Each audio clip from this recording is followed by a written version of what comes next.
This Right. conference will now be recorded. All right, welcome everybody. I'm going to call this meeting of the Montachusett Metropolitan Planning Organization to order. First item on our agenda is introductions. So, Brad, if you want to call the roll for members present, you can Sure. introduce. Yep. Representing MassDOT CEO Jamie Tesler, Derek Cravat. Yep, Derek Cravat here representing MassDOT Secretary and CEO Jamie Tesler. MassDOT Highway Ann Sullivan. Ann Sullivan, MassDOT District 3, representing Highway Administrator Jonathan Gulliver. Representing Leominster, Mark Pamarini. Yes, here. Representing the MRPC, Guy Corbacero. Here. Representing the Montachusett Regional Transit Authority, George Cahaly. Yes, George Kahali Mart, representing Administrator of Mart, Bruno Fisher. For Subregion 1, representing Representative Brian Croto. Present. Subregion 2, Tracy Murphy. Present. Subregion 3, Tim Kilhart. Present. And that is it for the signatories, unless I've missed Right. someone. Thank you, I don't Brad. believe so. Okay, perfect. Sounds good. Next item on the agenda is public comments. Is there any member of the public that would like to make a comment at this time? Seeing none. If you do have a comment at any point, feel free to type that in the chat or unmute, and we'll be sure to call on you. Derek, Next. I Oh, have yeah. one thing. I missed Go ahead. Liz Murphy. She's joined us. She's from the city of Fitchburg and is the Great. representative for Fitchburg. Hi, thanks Sounds for good. having me. I apologize for that, Thank you. Liz. Oh, thank you. Next item then is the approval of the November 16th, 2022 meeting minutes. Could I have a motion and second to endorse those minutes? I have a correction. Okay, sounds good. I'll ask for a Uh, motion. Go ahead, George. Yep, go ahead. on in the transit on third page, the last line said Mart has updated the older. Instead, older should be Atoll bus route. Atoll bus route. Got it. Okay. So staff So can we'll make that those change. changes. Thank you. All right. I So make a with that- motion. I make a motion to accept the minute with correction. Second, Thank Guy you, George. Corbacero.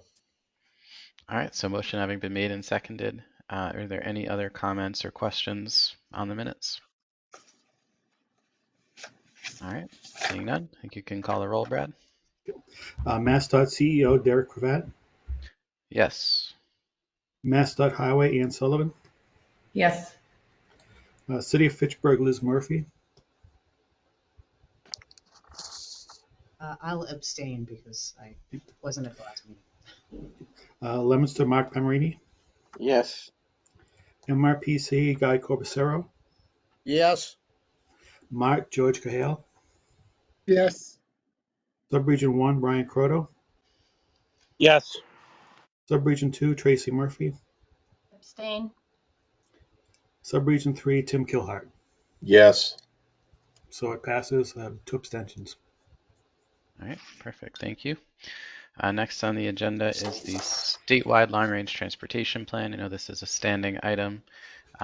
We don't have much of an update at this time. We're actually in the process of looking at the second phase survey results that we just received from our consultants. So we'll be analyzing those and then putting together some summaries for folks, and should have an update probably in January or February, and can speak a little bit more to what we heard back at that time. But nothing right now, but more to come soon. Next is the Montachusett Federal Fiscal Year 2023 to 2027 Transportation Improvement Program. First is a review of comments on draft amendment number 2 to the transit element. So is this you, George, speaking to this amendment?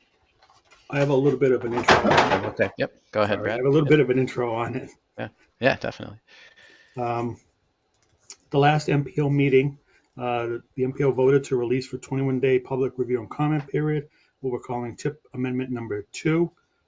It's to the transit element for fiscal year 2023.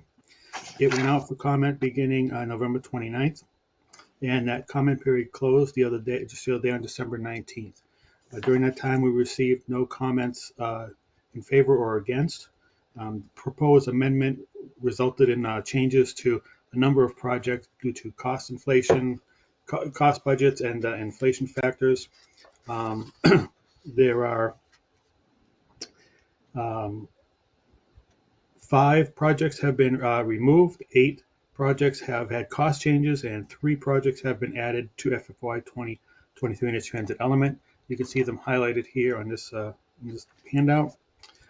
We did send this notice out to everybody on our mailing list, and because of the changes, the amendment procedures, it triggers the amendment procedure for the TIP. So that is why it was put out for public comment. And I reiterate, we did receive no comments to date on this one way or the other. George, if you have anything? No, I'm all set. Thank you. Okay, that sounds good. So I think with that, I'll ask for a motion and second to endorse the transit tip amendment as presented. So moved, Guy Corbacero. I second it. Great. So motion having been made and seconded. Any questions for Brad or George or comments on the amendment? All right, seeing none, go ahead and call the roll, Brad. Okay. MassDOT CEO Derek Cravat, Yes. MassDOT Highway Ann Sullivan, Yes. City of Fitchburg Liz Murphy, Yes. City of Leominster Mark Pomerini, Yes. MRPC Guy Corbacero, Yes. Mart George Cahaly, Yes. Subregion 1 Brian Croto, Yes. Subregion 2 Tracy Murphy, Yes. and Subregion 3 Tim Kilhart. Yes. It is passed. All right, great. Thank you, everybody. There's another item under the TIP amendment for fiscal year 23 to 27. That is a highway amendment to release for public comment this cost change to Templeton project. So did you want to do this one too, Brad? Yes. We received word from Mass DOT of a need for an amendment to the current FFY 2023 highway element. We're calling this amendment number 3 to the TIP. Basically, the change involves one project in Templeton, project 608784. It's the roundabout construction at the intersection of Patriots Road, South Main Street, North Main Street, and Gardner Roads.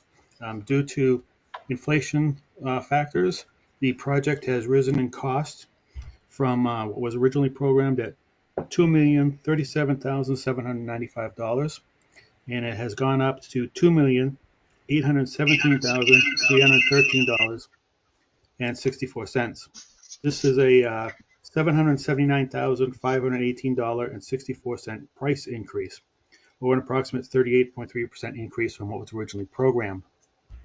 The FFY 2023 element was fiscally constrained when it was developed. Our original target estimate for 2023 was $13,383,863. We had programmed $11,123,000 of projects, so we were under our target by about $2,260,000. This cost increase for this project can be absorbed and still keep us under our target. When we add in the additional $779,000, New balance for the projects program would be 11,903,000, and so it still leaves us under the full target by 1,480,000. So there is no fiscal constraint issue with adding this project cost to fiscal year 2023. And because of the cost increase for projects over, if the project has a price increase of over 500,000, it's one of the definitions we have in our TIP to trigger a TIP amendment process. And that's highlighted on the second page of the handout for this project. So that is the proposal to put this out for 21-day public review and comment period. The comment period, just quickly, will probably run from December 29th or 28th to just before the next MPO meeting in January, which is on the 18th. So we'll have to get this out to the public fairly quickly, but that is the proposal at this time for this amendment. Okay, great. Thank you, Brad. So first, before opening up to questions, I'll ask for a motion and second to release this amendment for a 21-day public comment period as described. So moved. I'll second. Okay, so motion having been made and seconded, are there any questions about the amendment, cost increase process? All right, seeing none, go ahead and call the roll, Brad. Okay. MassDOT CEO Derek Cravat. Yes. MassDOT Highway Ann Sullivan. Yes. City of Fitchburg Liz Murphy. Yes. City of Leominster Mark Pomerini. Yes. MRPC Guy Corbacero. Yes. Montachusett Regional Transit George Cahill. Yes. Subregion 1 Brian Croto. Yes. Subregion 2 Tracy Murphy. Yes. And Subregion 3 Tim Kilhart. Yes. So the motion passes. All right, great. Thank you, everybody.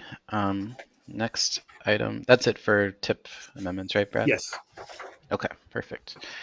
So the next item on the agenda then is the Montachusett Regional Transportation Plan update. I think I'll turn it over to Brian and Sherry. Is that right? Yes. All right, perfect. Yep, I can start out. Great. Go ahead, Brian. You know, as I mentioned last month, I believe we'll have this as a standing item on the agenda, just to give people an idea of how progress is being made on the plan. And also last month, I reported that currently, with the help of the MJTC, we're reviewing the goals, objectives, strategies, and performance measures. And we'll continue that into January and February. The JTC didn't meet in December, so we haven't progressed much further than the last time we met as an MPO. We've made it through about 3 of the 7 of these goals, and we're going into detail with the JTC and going over our proposed changes with them to obtain their feedback as well. And I can briefly just go over some of the suggested changes that we're speaking of with the MPO as well. In terms of the RTP, the goals are just general statements of which we wish to accomplish in the RTP. For example, our first goal here is to improve and maintain safety and security. Objectives are more specific items to help achieve these goals. For example, to reduce the number and severity of vehicular crashes within the region across all modes. That's an objective under the safety goal. And strategies are more action items, for example, to promote and identify projects that are designed to address high crash locations and prioritize their implementation. So what you see in the handout is our current existing 2020 RTP goals, objectives, and strategies, and proposed changes that we as staff have made to the 2024 plan. And for the goals, objectives, and strategies, there are some minor type of changes. We're carrying most of these forward. We're being cognizant of additions which we should make in 2022, given the last 4 years and its effect on transportation in the region. So there are some minor changes, there's some minor additions, and also some subtractions as well. As far as the performance measures go, there are some a bit more major changes in this that we're proposing as a staff. And each of these performance measures corresponds to a goal. And a performance measure is a quantifiable type of measure, so we'll be able to analyze these measures in 4 years to determine if we meet each one of these goals. So I can go over an example of the type of changes we're proposing, and I'll go over the performance measures under Goal 1. Again, what you see is the current 2020 performance measures in the left-hand column and the proposed changes in 2024 in the right hand. And in the red font is where we propose changes in each of these performance measures. And as you can see, we propose a change in each one currently under this first goal. So the first two performance measures here in the right-hand column have to do with crash statistics and fatality and injury rates and crashes in the region. And we are proposing to drop these performance measures because they are redundant. We have statewide adopted performance measures that we also adopted as an MPO in 2019 that report on very similar data, crash statistics in the region and the state. So in an effort not to be redundant and duplicate things, we'd like to drop these that we originally came up with in 2016. The JTC agreed with this, and that's what it looks like we'll do going forward.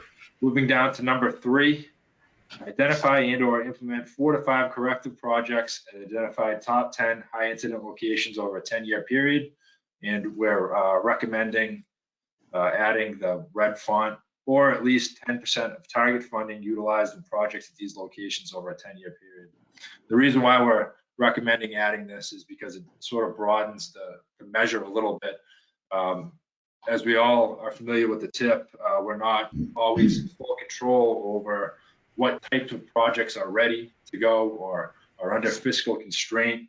There's no guarantee that 4 to 5 corrective projects at top identified incident locations is going to come about in a given TIP cycle. So we'd like to keep this priority where it is by at least acknowledging the 10% utilized in these type of projects. So we feel like that's a more realistic type of performance measure that we can go back and look at in 4 years. Performance measure 4, conduct 1 to 2 road safety audits at identified high crash locations every 2 years. Again, we're recommending to omit this performance measure, mostly because Mass DOT is the appropriate agency that has been implementing these road safety audits. We are involved in them, and we contribute to them throughout the year, and we'll stay involved in them.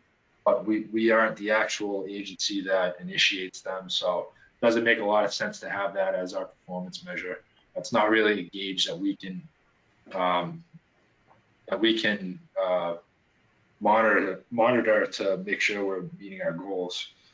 Number 5, increase the number of communities involved in Safe Routes to School program. What we're saying is basically we're proposing just trying to think of new applicable federal and state programs that have come on in the last 4 years that we could possibly add to this and quantify in 4 years to see if we can have some improvements in that way. Number 6, maintain involvement with the Central Mass Regional Homeland Security Council in evacuation planning efforts.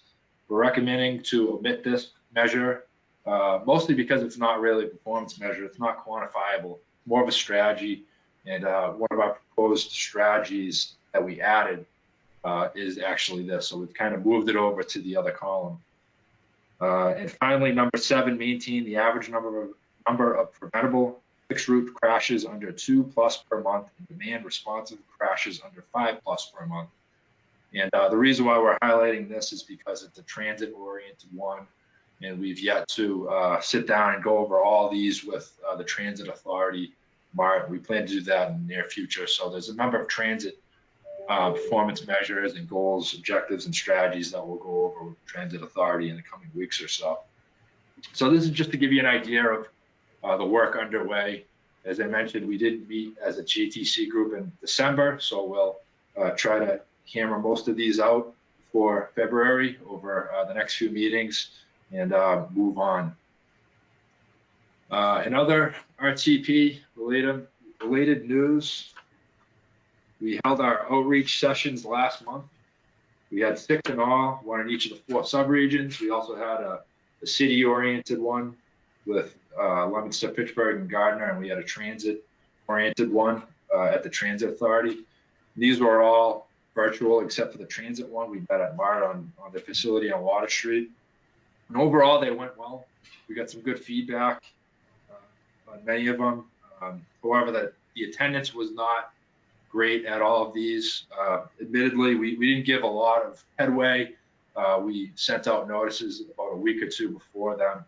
So we may look for a few other opportunities in the coming months and as we get towards the new year to meet and discuss the plan and some communities' priorities and some of their concerns as well. So be on the lookout for that. We'll make sure we give people plenty of notice. And finally, our survey has been live for about a month. It's available on our website, mrpc.org. There's a Survey Monkey link, and we've been promoting that at our meetings. We also distributed paper surveys and survey boxes to all libraries and councils on aging in the region. We did that in November, so it's been live for about a month. We plan on leaving them available until late January or so to give us enough time to pull them in and analyze them, and we'll report those to the JTC and probably the MPO as well in a few months or so. And that's all I have on the RTP. All right, thanks, Brian. Any questions for Brian on the RTP? I just want to mention go ahead, Brad. one thing. Yep. We are working on getting the survey up in Spanish, and hopefully we'll get that done before the end of the year and have that posted up also, and make some paper copies available to some Spanish centers that we can identify. Great, sounds good. So Brian, you presented on some of the safety goals. Is a similar process taking place for the other goal areas? Yes, yeah. So there are 7 goals in all, and they have corresponding objectives, strategies, and performance measures.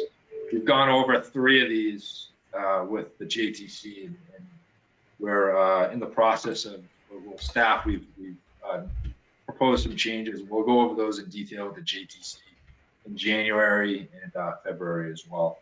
So the idea is to get those wrapped up in the next month or so and move on from there.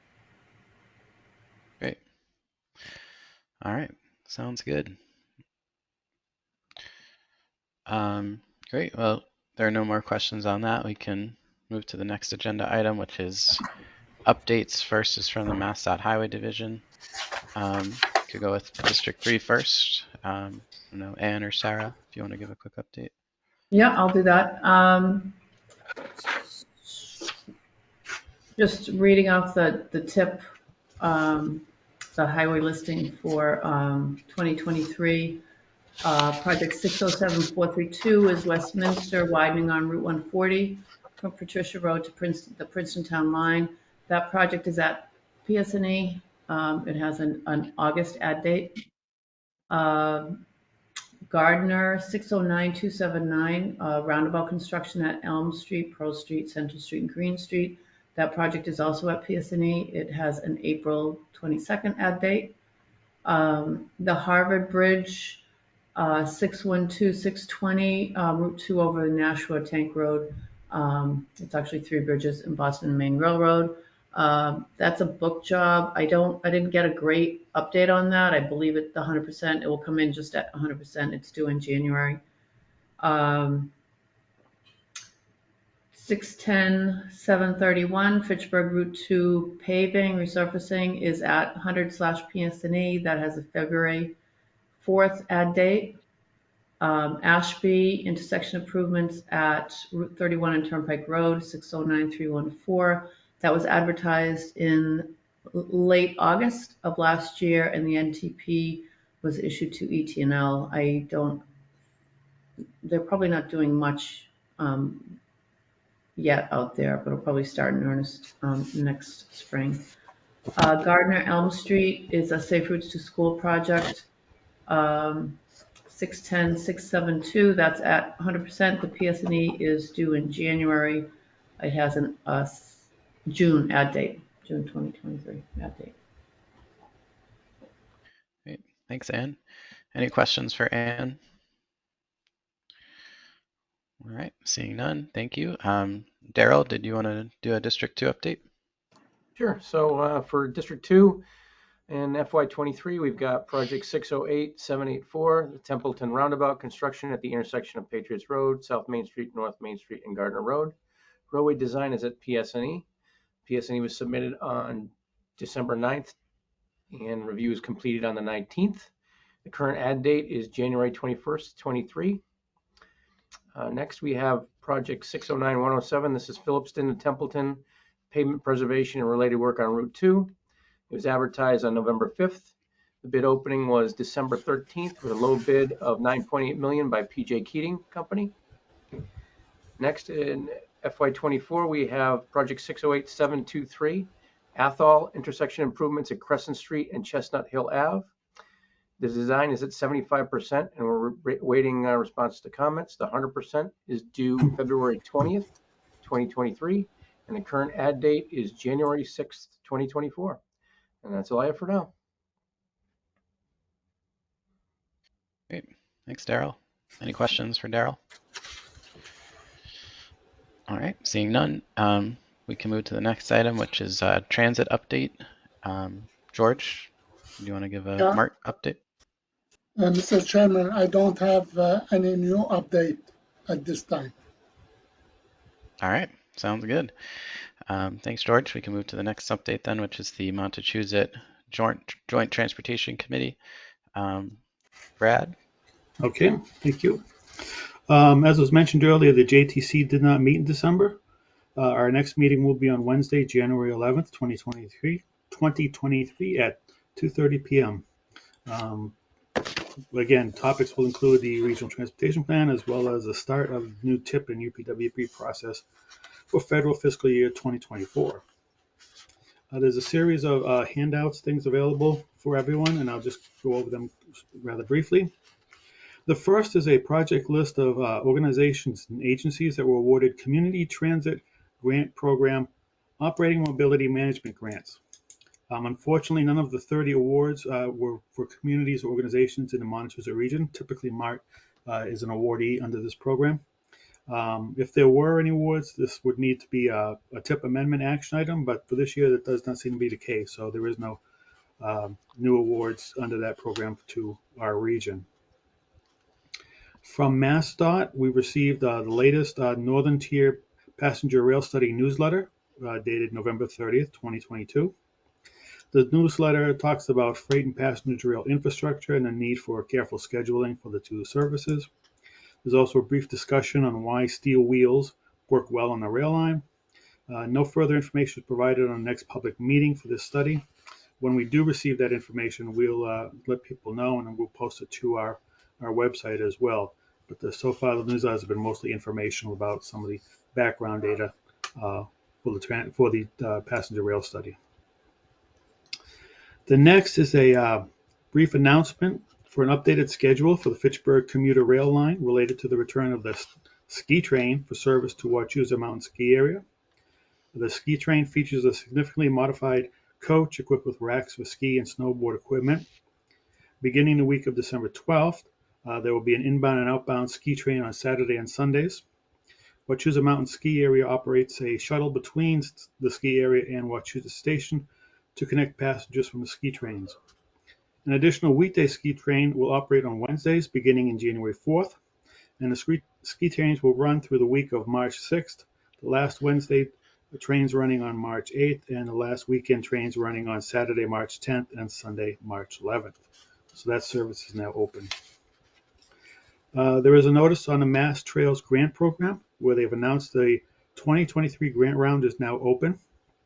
Now through February 1st, 2023, applications can be submitted to receive funds for project development, design, engineering, permitting, construction, and maintenance of recreational trails, shared use pathways, and amenities that support the trails.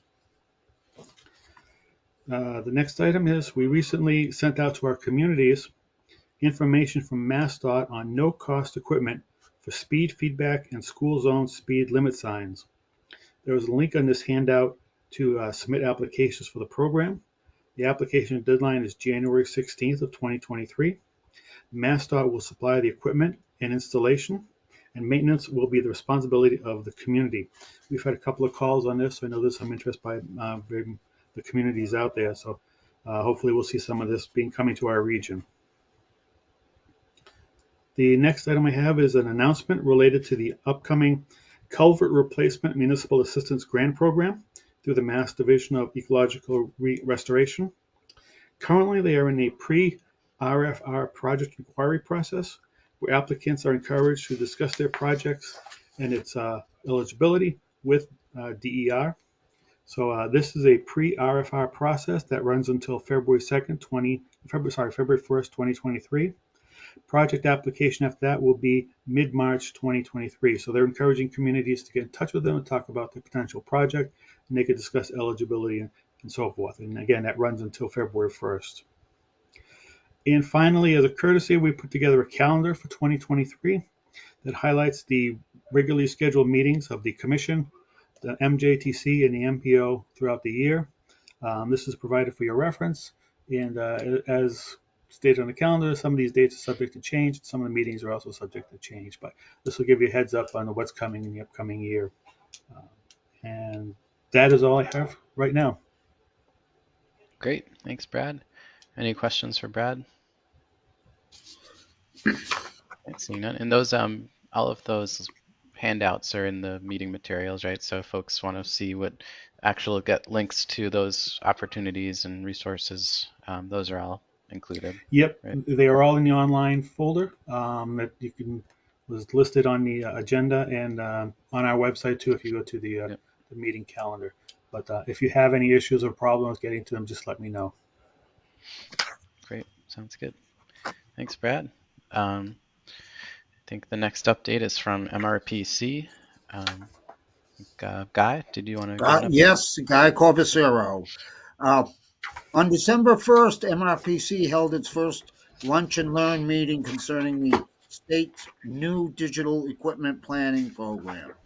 Two goals of this program, overseen by the Massachusetts Technology Collaborative and the Mass Broadband Institute, are to guide municipal decisions making and investments that will increase access,